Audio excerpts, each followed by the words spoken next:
집권여당 국민의힘이 엉망진창입니다. 윤석열 시대 5년은요.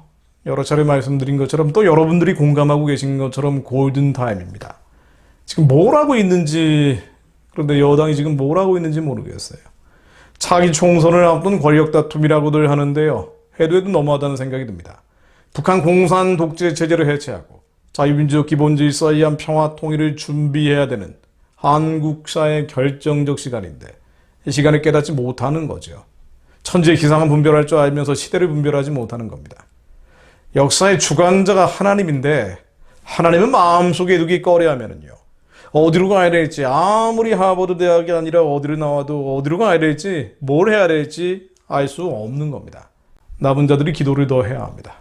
하루속히 북한의 우상체제가 무너지고 한반도 남과 북에 끊어졌던 경건한 자들이 일어날 수 있도록 기도합니다.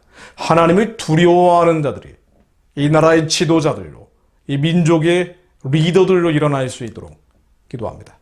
엊그제 일이죠. 윤석열 대통령이 국민의힘 이준석 대표를 두고 내부 총재 당대표라고 표현한 텔레그램 메시지가 공개되면서 여권 내 여진이 만만치 않습니다. 윤 대통령과의 메시지를 노출한 국민의힘 권성동 당대표 직무대행 겸 원내대표도 직함이 기네요. 권성동 씨도 저의 부주의라면서 90도로 허리를 숙였는데요. 하지만 이준석 대표가 양두구육이라고 말을 인용하면서 불편한 속내를 드러냈습니다. 우선 저의 평가를 별개로 한 보수 매체의 평가, 이른바 보수 매체에서는 뭐라고 얘기하는지 제가 한번 인용해 보려고 합니다. 철저히 양비론으로 접근을 하던데요. 다 잘못했다는 겁니다. 이렇게 말하기는 쉬운데요. 어쨌든 문화일보 사설 한쪽을 인용을 해보면은요. 이 대표 징계를 놓고 보수 내전이라고 할 정도로 당 지지층 갈등이 있었고 이른바 청년 세대의 불만도 크다. 윤 대통령과 권 대행은 더욱 신중하게 다뤘어야 했는데 자중질환을 키우고 청년 세대 불만에 기름을 끼얹었다. 따라서 해당 행위가 될 수도 있다. 윤 대통령은 경박한 표현에 대해 직접 해명하고 사과하는 게 옳다. 이 대표에 대한 입장도 정직하게 다시 밝힘으로써 말의 신뢰를 회복해야 한다. 조선일보, 동아일보는 완전히 왼쪽으로 기울어져 있기 때문에 그나마 문화일보가 좀 보수적이어서 인용을 해본 건데 문화일보 역시 반성해라 이런 얘기들이 주로 이루고 있습니다. 자, 그런데 이런 경박한 윤 대통령의 문자 메시지 이런 논란을 떠나가지고요. 이 논란의 당사자 이준석 씨 얘기를 좀 드려보려고 합니다. 좀 이해가 안 돼요. 좀 이해가 안 되는 행태를 보입니다. 아마 많은 분들이 이해가 잘 안 되실 거예요. 지난주에는 전라남도 진도를 찾아서 버스킹, 길거리 공연을 하는 기사가 떴던데요. 페이스북에 공개를 했죠. 진도에 왔는데 오늘 지역상권 활성화를 위해 버스킹 행사를 하고 있어서 노래 좀 했다. 이 춤을 추는 영상이 공개가 됐습니다. 그러니까 전국을 돌면서 춤을 추고 있는 거예요. 춤추고 노래하고 술 먹고 돌아다니고 있는 겁니다. 당원과 시민들을 만난다 그러는데 이게 피상적으로는 집권당 분열을 연출하고 있는 거죠. 가서 하는 얘기들이 다 자기는 옳고 자기를 공격하는 상대방은 잘못됐다는 거 아닙니까? 그러니 자기를 징계한 국민의힘이라는 집권 여당은 잘못됐다라는 이미지를 계속 확산시키고 있어요. 집권당은 점점 안에서 쪼개져 나갈 수밖에 없는 흐름으로 가는 겁니다. 그런데 이런 분열을 연출하는 것이라 할지라도 뭔가 거대 담론, 비전이 있다면 가야 될 길, 해야 될 일들에 대해서 정확히 얘기해주고 있다면 정상 참작이 될 텐데요. 근데 뭘 하자는 건지, 무엇을 위해서 이런 활동을 하고 있는 건지 이가 이해가 안 되는 겁니다. 이준석 씨는 이른바 페미니즘에 반발하는 청년 남성들의 적개심, 이 청년 남성들의 지지를 기반으로 이걸 정치적인 자산 삼아서 활동해왔다라고 평가가 흔히 됩니다. 그런데 실제 한꺼풀만 더 벗겨보면은 좌경화되어 있는 문화 권력 유행에 영합해온 거죠. 그래서 정치적인 생존을 해온 겁니다. 자, 좋습니다. 그런데 그 이상의 비전이 뭔지, 결국은 무엇을 하자는 것인지를 보여준 적이 없죠. 보수정당의 대표라면 지켜야 될 보수적 가치에 대한 확신이, 신념이 있다는 걸 나타내서야 되는데, 보수라는 건 뭔가 지키는 코어 밸류가 있다는 거거든요. 어떠한 코어 밸류를 지키려고 하는 건지, 자유민주주의, 시장경제, 아니면 한미동맹, 뭔가 보여준 적이 없습니다. 심심파적으로 정치는 은평하고 좌파 진영에 영합하는 멘트하면서 자칭 보수정당 안에 머물러온 정략적 포지셔닝만 있었죠. 현재 이준석을 여기까지 이끌어온 것은 그의 일종의 정치적인 마케팅 아니면은 정치공학적인 멘트들이죠. 그 이상은 없어요. 그럼 박근혜 대통령 탄핵을 지지했었죠. 뭐 이런 때 확신과 신념을 보여준 적은 있습니다. 박근혜 대통령이 탄핵돼야 된다. 이게 정당하다. 그가 보여준 신념은 요 정도예요. 이거 말고 굳이 찾아본다면 예전에 이석기 통진당 해산할 때 발끈했었죠. 통진당 해산하지 말라 그랬습니다. 비판적 입장을 견지했었죠. 아니, 자유민주주의 시장 경제를 명백하게 폭력을 동원해서 훼손하고 침해하고 있는 정당에 대해서 헌법재판소가 해산하려고 하니까 그거 안 된다는 식으로 얘기했어요. 원래 가만히 둬도 시장에서 도태될 것이다. 가만히 둬도 도태되긴 뭐가 도태가 됩니까? 근데 이런 얘기를 하더라고요. 아니면 통진당 해산은 정부의 무리수라든가, 그리고 통진당의 강령 자체가 자구적으로 문제가 있는 건 없다. 뭐 이런 얘기들 계속 언론에 흘러다 보니까 좌파 쪽에서는 이준석을 마치 합리적 보수인 것처럼, 생각 있는 보수인 것처럼 지켜세우면서 자주 인용을 한 거죠. 이준석은 통진당 대표였던 이정희 전 의원을 당시 국회의원 시절일 때 가장 존경하는 의원 중 한 분이라고 호명하기도 했습니다. 그랬더니 당시 김문수 경기지사가 존경하는 사람이 이정희 통합진보당 대표라는 이 위원은 그 당으로 입당하기 바란다고 꼬집었고 인터넷상에서 서로 논쟁이 일기도 했었습니다. 통진당 해산하면 안 된다. 이정희 통진당 대표가 가장 존경하는 인물이다. 뭐 이런 신념을 보여준 정도입니다. 이준석의 주장에 잘잘못을 떠나서요. 자유민주주의 시장경제, 대한민국의 핵심 가치가 훼손되는 것에 대해서 안타까움, 정말 이건 큰일 났다라는 어떤 두려움, 뭐 이런 걸 드러낸 적이 없다는 거예요. 언제나 대중 여론, 이 대중의 여론이 어디로 가는지 민감하게 캐치해서 영합하고 선거에서 이기면 된다는 식의 공학적인 담론만 펴왔던 사람이죠. 이준석 씨는 2012년 3월 달에 인터넷 팟캐스트 나는 꼼수다. 잘 아시는 낙꼼수 말입니다. 이 낙꼼수에 대해서 한국 정치 발전에 기여하고 있다는 입장을 밝히기도 했습니다. 당시에 TV조선과의 인터뷰에서 이렇게 얘기했죠. 낙꼼수 때문에 우선 한나라당이 변하기 시작한 것은 큰 변화라고 생각한다. 한나라당의 많은 것들이 변할 것이라면서 이런 얘기를 한 겁니다. 한나라당은 현재 국민의힘의 전신이죠. 보수 정당입니다. 낙꼼수라고 하면은 온갖 반기독교, 반대한민국적인 운동으로 논란이 되었던 사람들입니다. 그런 세력이 창고라에서 만들어낸 변화라는 거.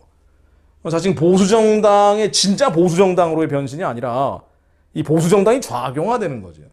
실은 천박하게 세속화되는 겁니다. 이런 변화가 좋은 것이다라고 얘기한 거예요. 한국 정치 발전에 기여한다며? 무슨 얘기입니까? 이준석 씨는 2018년 7월 달에 4천만 원의 금품을 받은 사실이 알려져서 스스로 목숨을 끊은 노회찬 전 의원에 대해서 제도가 노 의원을 죽였다라고 분개를 했습니다. 제도가 노회찬 의원을 죽였다. 그러면서 노회찬 의원은 진보 정치인으로 활동하면서 재산을 모을 기회가 있었던 것도 아니고 그 와중에 원외에 있더라도 정치는 해야 했을 것이라면서 도와주겠다는 사람이 없는 것도 아니고 정치 신인이나 원외에 있는 사람들에게까지 법을 강요한다는 것은 불법을 강제하는 효과가 있다라는 논리였습니다. 그러니까 불법 행위를 했는데 진보 정치인으로, 이른바 진보 정당의 정치인으로 활동하면 재산을 모을 기회가 없다. 그런 사람에게 정치자금법이라는 법을 강제해서는 안 되는데 강제했기 때문에 그것으로 인해 죽었다는 거예요. 불법적 수단을 쓴다고 해는 노회찬은 정치를 했어야 된다. 뭐 이런 주장인데요. 그 노회찬 전 의원이 지향했던 정치, 그가 불법적 수단을 써서라도 정치를 하는 게 정당하다라고 이준석 씨가 얘기하는 그 노회찬 씨가 하고자 하는 정치는 뭐였냐는 거예요. 차별금지법 통과시켜야 된다고 계속 주장했죠. 또 코리아 연방이라는 거 하자고 계속 주장했습니다. 적어도 대한민국이 지향하는 자유민주적 기본질서에 평화적으로 통일된 한반도는 아니에요. 물론 죽은 이에 대한 연민은 막을 수가 없겠지만 이준석 씨가 정작 감싸 안아야 될 가련한 자들, 정말 불쌍한 사람들에 대해서는 이런 마음을 드러낸 적이 없다는 게 어떤 면에서는 더 큰 문제입니다. 이준석 씨가 북한 동족의 구원과 해방을 말한 적이 있나요? 그거 들어본 적이 있으십니까? 강제 북송 등 탈북 거부는 어떻습니까? 정치범 수용소에 수감되어 있는 23만 명에 대해서 얘기한 적이 있습니까? 지금도 강제 송환되고 있는 탈북 여성들 어떻습니까? 온갖 인권 유린과 고문당하면서 뻔뿌질 당하고 강제 낙태, 영아 살해당하고 있는 그 여성들에 대해서 한마디라도 얘기한 적이 있습니까? 고작 그가 얘기했던 북한 인권에 대한 언급은요, 당대표가 된 다음에 인권 문제가 하나의 중요한 지렛대로서 북한 압박의 수단이 돼야 된다, 요 정도입니다. 인권마저도 기능적이고 수단적으로 인식하는 아주 차가운 말이죠. 그의 마음속에는 출세, 성공, 승리 외에 어떤 개념이 있을까? 물론 제 판단입니다만은 좀 의아해집니다. 적어도 위기시에 이런 결정적인 골든타임에 대한민국의 집권 여당을 이끌고 갈 자격은 없어요. 지도자로서 자격 미달입니다. 마치 썩은 동아줄을 붙잡듯이 한국의 보수층도 이준석에 대해서 상당한 기대를 하고 있는 것 자체가 좀 의아한 일입니다. 그만큼 사람이 없기 때문에 불가피하다, 선택의 여지가 없다라고 일종의 자포자기적 지지라고 볼 수 있을지 모르겠습니다만은 사실 그렇지는 않죠. 인재라는 것은 어디든 있습니다. 진정으로 나라를 걱정하는 사람들이 있죠. 저 예전에 군부대 강연 갈 때만 해도요, 청년 장교들, 정말 나라를 위해 헌신할 사람들 많이 있었습니다. 군부대 안에 많이 있죠. 군대 장교들 안에 많이 있습니다. 그래서 이 군 출신들이 정치 못하게 돼 있기 때문에 지금은 진정으로 나라 걱정하는 사람들, 안보라든가 공안이라든가 치안이라든가 이런 나라를 지키기 위해 청년 시절을 바쳤던 사람들이 나라를 위해 일할 수 없는 구도가 돼 있는 거예요. 그러나 있습니다. 진짜 있죠. 나라 걱정하는 애국자들 많이 있습니다. 대한민국 걱정하는 애국자들 많이 있단 말이에요. 그런데 이 사람들이 언제 대한민국의 지도자들로 다시 등용될 수 있겠는가? 지금은 법과 제도에 의해서 막혀 있는데요. 언제 등용될 수 있겠는가? 바로 북한 체제가 무너질 때입니다. 북한 체제가 무너지면은 북한을 재건하기 위해서, 관리하기 위해서 한국의 장교단이 북한에 들어갈 수밖에 없습니다. 관리 체제가 만들어지겠죠. 일정 기간 군정이 실시돼야 되기 때문에 그 관리 체제가 예전에 해방공간 3년처럼 통일공간 3년, 즉 북한 체제가 무너지고 통일이 될 때까지 3년 또는 그 이상의 시간이 필요할 수가 있습니다. 체제가 무너지는 것과 통일과는 상당한 이격이 있을 수밖에 없기 때문에. 그럼 이 통일공간 수년 동안 한국의 장교단들이 언론에 집중적으로 보도가 될 거예요.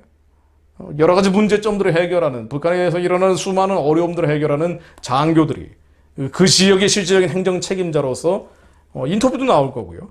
수많은 기사들이 나올 거고, 이 사람들에 대한 대중의 관심이 집중될 겁니다. 그때쯤이면 아마도 진정으로 대한민국을 걱정하는 애국자들이 다시 한번 나라의 지도자로 등장하는 시대가 올 수 있을 거라고 생각이 듭니다.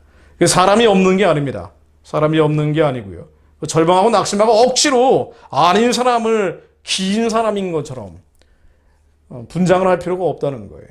우리는 기도할 뿐입니다. 북한의 우상체제가 평화적으로 하루속히 무너질 수 있도록, 기회가 만들어질 수 있도록, 한국 정치권의 변화가 일어날 수 있도록, 간첩과 그와 연결되어 있는 주사파들이 남한에서 무너질 수 있도록, 또 기회주의 세력들이 함께 힘을 잃을 수 있도록 기도합니다. 북한의 우상숭배 체제는 예수 그리스도의 명언이 하루속히 무너질지어다.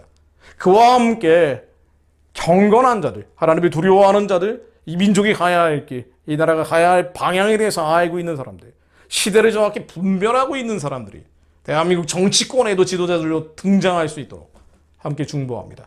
여호와여 도우셔서 경건한 자가 끊어지며 충실한 자들이 인생 중에 없어지나이다. 그들이 말하기를 우리의 혀가 이기리라. 우리 수를 우리 것이니 우리를 주관할 자 누구리요 하미로다. 경건한 자들이 끊어진 것 같습니다. 그러나 여호와의 말씀에 가련한 자들의 눌림과 궁핍한 자들의 탄식으로 말미암아 내가 이제 일어나 그가 원하는 안전한 지대에 두리라 하시도다. 여호와의 말씀을 순결하며 흑도간이 7번 다연하는 같도다. 여호와의 그들을 지키사 이 세대로부터 영원까지 보존하시리이다.